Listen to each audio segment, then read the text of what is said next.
Es la hora, mis niños irán al paraíso. Olis, bolis, fetulis, yo soy Eli Montserrat y qué gusto volver a tenerte una semana más conmigo en mi corazón de melocotón. Me da mucho gusto volver a verte. El día de hoy te voy a traer un caso bastante peculiar. Sin duda alguna, la curiosidad humana ha sido un elemento concomitante.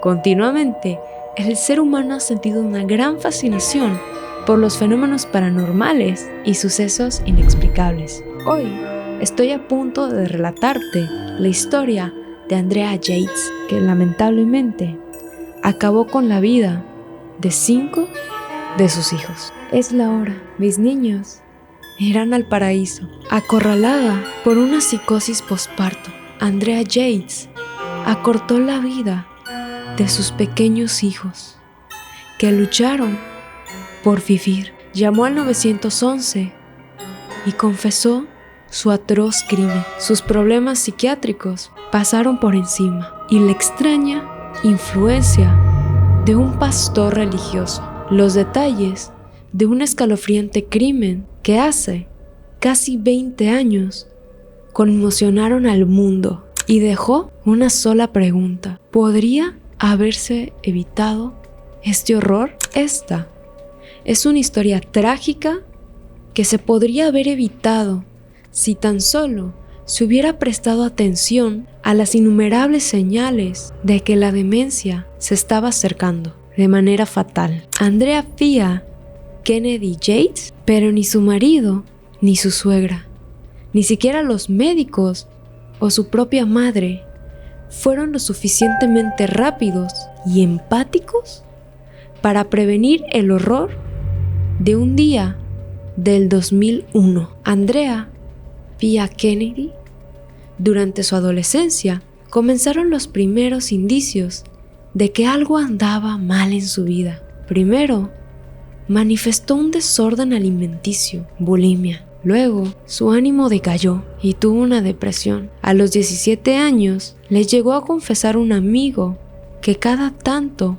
le asaltaban ideas suicidas. Pese a esto, en los estudios le iba muy bien. Andrea era la mejor de su clase en la secundaria y ostentaba el título de capitana del equipo de natación. Desde 1986 hasta 1999 trabajó como enfermera en el MD Anderson Cancer. Desde 1986 hasta 1994 trabajó como enfermera en el MD Anderson Cancer Center. Su aparente normalidad no tenía correlato con lo que ocurriría dentro de su cabeza, donde anidaban confusas angustias. En el verano de 1989 conoció a Russell. Eran vecinos en un complejo de departamentos llamado Sunscape en Houston. Fue un flechazo. Al poco tiempo, se mudaron a vivir juntos.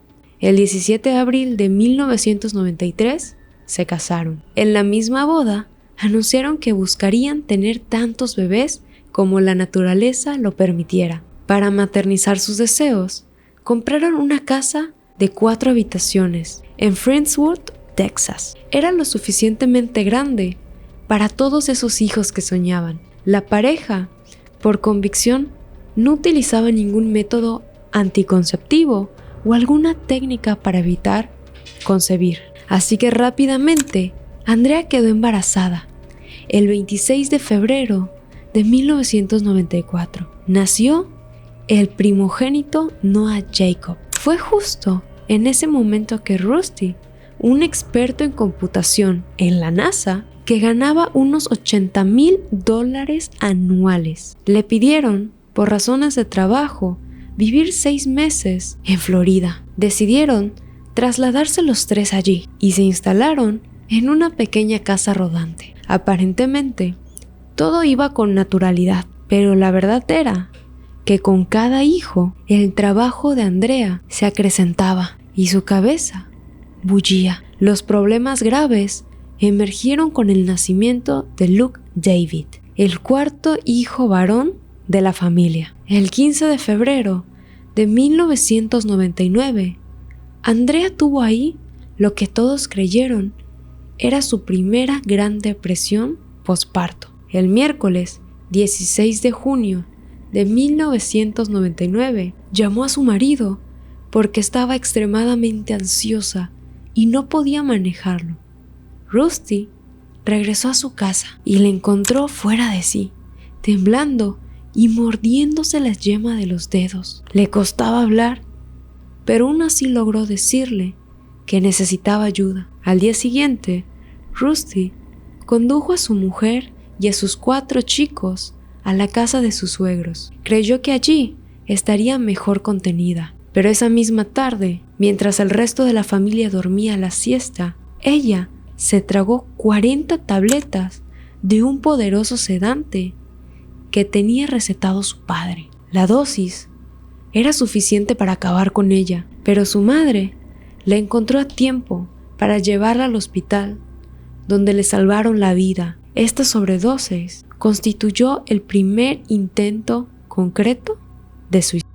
Pero 3 semanas después, su madre enfrentó otra pavorosa escena. Encontró a Andrea en el baño mientras apretaba un cuchillo contra su cuello y le rogaba a su madre que la dejara ir. Fue derivada, una vez más, a un sanatorio y tratado con un gran cóctel de medicamentos, entre ellos un fármaco antipsicótico. Su condición mejoró casi inmediatamente y al volver a casa le indicaron continuar con su tratamiento. Después de tantos sustos y peripencias, la madre decidió que era el momento de trasladarla a su familia de la enorme casa rodante a una ya más tradicional. Los profesionales por fin llegaron a un diagnóstico.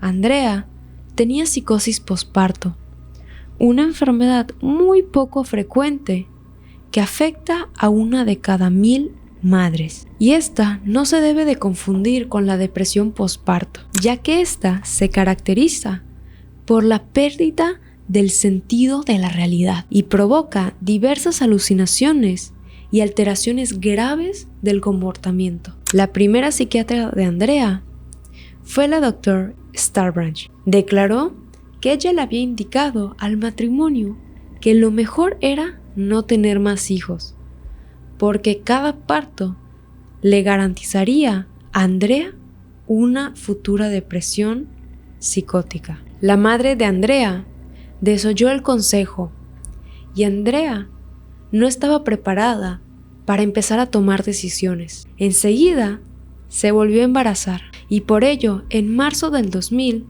dejó de tomar las drogas antipsicóticas que tenía indicada. La religión jugaba un papel muy importante en la pareja y la anticoncepción no era bien vista. La madre daba clases sobre la Biblia a toda la familia, cada 3 días, religión y procreación para ellos necesariamente de la mano.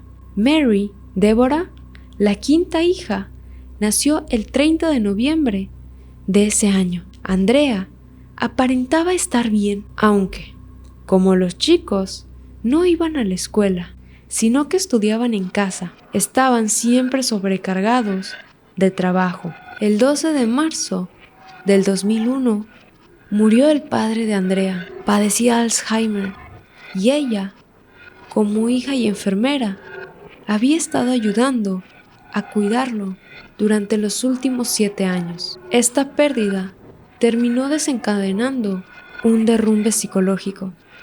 Dejó de tomar todos los medicamentos recetados, comenzó a autolesionarse y a leer la Biblia con mucha obsesión. La bomba estaba muy pronto a estallar. Dejó de hablar, dejó de comer y de beber. Su enajenación era tal que también dejó de darle de comer a la bebé. Inevitablemente sobrevivió una nueva internación. Si bien la psiquiatra que atendía a Andrea le había dicho que ella necesitaba supervisión permanente, su madre estaba convencida de que esto sería muy bueno, dejarla solo con los hijos por breves periodos, para que no se volviera tan dependiente de la ayuda externa. De esta manera podría pensar en ella y no se desentendería del todo de sus tareas como madre. Ese día, la madre de Andrea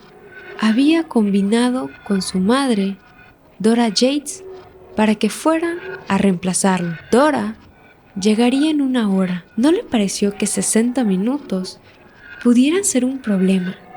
Y Andrea estaba bien eso, creía él. Esos 60 minutos bastaron para que su mujer de 37 años de edad ahorcara uno por uno a sus 5 hijos. Su confesión quedó grabada en un espeluznante video de 90 minutos. What were you trying to accomplish then when you did take your children's lives? Your innocent years, God would take them up. God would take them up to be in heaven, is that what you mean? All right. And if you had not taken their lives, what did you think would happen to them? Because they would continue stumbling. Yeah. And where are they in hell? I hope. In hell. Así ocurrieron los hechos, según la misma Andrea Yates. Primero, ahogó a Paul de 3 años, lo puso boca abajo en la bañera llena de agua y peleó con él durante unos minutos hasta que el niño dejó de luchar. Lo sacó de allí y lo llevó a su cama matrimonial. Lo acostó boca arriba y tapó con una sábana. Luego llamó a John, de 5 años, para que fuera al baño. Se resistió, pero ella logró introducirlo en el agua de todas maneras. Lo sostuvo boca abajo, sumergido, mientras él peleaba violentamente hasta que se quedó quieto. Lo llevó también a la cama donde estaba Paul y lo tapó con la misma sábana. Fue entonces a buscar a Luke, de 2 años. Con la misma mecánica terminó con su vida. Increíblemente, todo este tiempo, la bebé de 6 meses había estado sentada en su silla infantil dentro de ese baño llorando. La levantó y la llevó al agua. Le tomó otro par de minutos que su hija dejara de moverse. Entonces llamó al mayor, Noah, de 7 años. Él, obedientemente, entró al baño cuando vio a su hermana flotando en la bañera. Confrontó a su madre y le dijo que qué es lo que le había pasado a Mary. Noah se dio cuenta de que algo andaba terriblemente mal. Salió corriendo, pero no tuvo suerte. Andrea lo alcanzó y lo arrastró por la fuerza hasta la bañadera, donde estaba Mary. Allí tuvo que usar muchísima fuerza para hundirlo. En su batalla, para evitar ahogarse un par de veces, Noah pudo sacar la cabeza del agua y respirar, pero Andrea terminó venciéndolo y en 3 minutos logró su cometido. Recién entonces sacó a Mary y la puso en los brazos de John, en la cama de la suite. A Noah lo dejó en el agua. A las 9:48, Andrea Yates llamó al 911 y dijo que necesitaba que alguien fuera urgentemente a su casa. Pero en ese momento no quiso explicarle a la policía lo que estaba sucediendo. Ante la reiterada pregunta de la telefonista, ella admitió que estaba enferma. Solo eso, 8 minutos después, le habló a su mamá y le pidió que por favor regresara a la casa. Enseguida, la madre salió de su oficina, que se encontraba en el 6º piso de un edificio. 8 minutos después, llamó a su esposo y le pidió que fuera de inmediato a su casa. Enseguida, él bajó de su oficina, que se encontraba en el 6º piso del edificio de la NASA, acompañado con 3 compañeros de trabajo. Él atendió su teléfono a las 9:45. No había pasado siquiera 1 hora desde que habían estado juntos, desayunando en la cocina de su casa y comiendo. Al oír la voz, muy alarmante, le preguntó a su esposa qué es lo que estaba pasando. Andrea soltó la temible frase. Andrea solo respondió: sí, los chicos, todos ellos. Rusty, el esposo, llamó desesperado a su madre de Dora y le pidió que se apurara para llegar a la casa, que algo muy grave estaba pasando. En ese mismo momento, llegaba a la casa el oficial de policía, David, mismo que se encontraba patrullando la zona. Él encontró una mujer de cabello muy largo. El diálogo fue el siguiente: señora, ¿por qué necesita usted a un oficial? Ella respondió: acabo de matar a mis hijos. ¿Dónde están ellos? En la cama. El oficial pasó por el living. Pudo observar al perro que ladraba metido en su jaula. Caminó por un pasillo alfombrado con una moquette beige y lleno de fotos familiares y entró a la Master Suite. Cuando entró, notó un pequeño brazo sobresaliendo debajo de la cama. Había allí 4 menores. Revisó sus signos vitales. Estaban muertos. El padre Rusty llegó, quien pasando por debajo de las cintas amarillas, gritando: ¿qué le hizo a mis hijos? Apenas la policía le confirmó lo peor, cayó al suelo llorando, gritando y golpeando el pasto con sus puños. Rusty, que había pensado una casa segura, que tenía los enchufes protegidos para los niños, los bordes y ángulos peligrosos de los muebles cubiertos para evitar golpes, los gabinetes, productos de limpieza bajo llave, no pudo protegerlos de su propia madre. Cuando le preguntaron a Andrea desde cuándo estaba pensando en acabar con ellos, ella respondió que desde hace muchísimo tiempo, desde que ella descubrió que no era una buena madre para ellos y necesitaba ser castigada. No estaba creciendo de la manera correcta. En su informe médico se escribió: aparentemente, la paciente y su esposo planean tener tantos bebés como la naturaleza lo permita. Andrea dijo: fue el 7º pecado mortal. Mis hijos no eran justos. Tropezaron porque yo era malvada, por la forma en el que los criaba. Nunca podrían salvarse. Estaban condenados a perecer en el fuego del infierno. Antes de tener su último hijo, Andrea le había dicho a su esposo que ya no quería tener relaciones, porque la doctora había dicho que podría lastimar a sus hijos. Pero Rusty no le había hecho caso. Había seguido adelante con sus creencias religiosas procreadoras. Los medios de comunicación alegaron que Michael Woroniecki, un predicador itinerante a quien Rusty había conocido mientras asistía a la Universidad de Auburn, podría tener cierta responsabilidad de los crímenes. Las noticias amarillas se basan en su mensaje de fuego y azufre y en ciertas enseñanzas encontradas en su boletín, los tiempos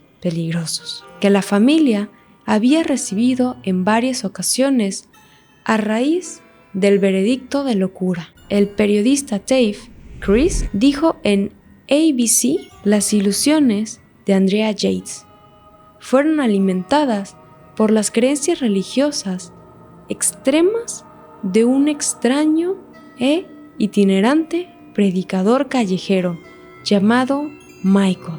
La madre de Andrea leyó una carta de su hija en la que hablaba de lo maravilloso que eran sus hijos. Según esa nota, en los sermones, videos y llamadas telefónicas del pastor a los Yates, los condenaba por vivir un estilo de vida cristiano hipócrita y les decía que sus hijos serían condenados al infierno por culpa de los pecados de sus padres. Y el predicador, obviamente, rechazó estas acusaciones. La madre de Andrea siempre dijo que estaba convencida de que su yerno compartía parte de la responsabilidad en la tragedia. La abuela relató horrorizada. Una vez que vinieron a mi casa, le dije a Rusty que Luke necesitaba ser cambiado. Y él respondió, qué bueno, que sería la primera vez. Me dijo, nunca cambié un pañal antes. Y era el cuarto hijo. La abuela admitió no haber pensado jamás que su hija podía llegar a matar a los chicos, pero se daba cuenta de que no debía dejarla sola con ellos. Muchos se lo dijeron a Rusty, que notaban que ella estaba en una espiral sin control. ¿Cuánta gente debería decírselo para que lo tuviera en cuenta? Un familiar de Andrea le narró al medio ABC News que Rusty no ayudaba en nada a Andrea con los chicos, incluso cuando ella demostró tener depresión. Rusty se defendió diciendo que había trabajado muy duro para que su mujer tuviera tratamiento médico que requería. Sin duda alguna, las enfermedades mentales o padecimientos son algo que deben tratarse, ya que los temas de ansiedad y depresión no son cosa de juego, y se requiere la ayuda de un profesional que te acompañe durante todo este proceso, ya que es muy complicado superar esto por la cuenta de uno mismo. Esta historia nos deja que también muchas veces es importante dividir la religión de la persona, pues ya que una mala interpretación de esta podría llegar a consecuencias catastróficas. Lamentablemente, este no ha sido el primero ni será el único caso en donde la religión afecta de una manera negativa a una familia. En un capítulo pasado lo vimos con una monja de tan solo 22 años que renunció a cualquier tratamiento psiquiátrico y prefirió entregarse al padre. Él, junto con otras monjas, terminaron atando a la joven a una cruz de madera y la privaron de alimento y agua durante 6 días y lamentablemente acabarían con la vida de esta joven. Sin duda alguna, muchas veces la realidad supera la ficción. Recuerda, yo soy Eli Montserrat y me puedes encontrar en diversas plataformas de podcast como Apple Podcasts, Google Podcasts, Amazon Music o Spotify. También me encuentras en TikTok, Facebook, Instagram como Eli Montserrat. Sin más dilación, te deseo un muy bonito inicio de semana. Te mando muchos besos de canela y miel y nos vemos hasta la próxima. Y no olvides tapar muy bien tus patitas en las noches para que no te las vaya a jalar. Sin más, bye bye.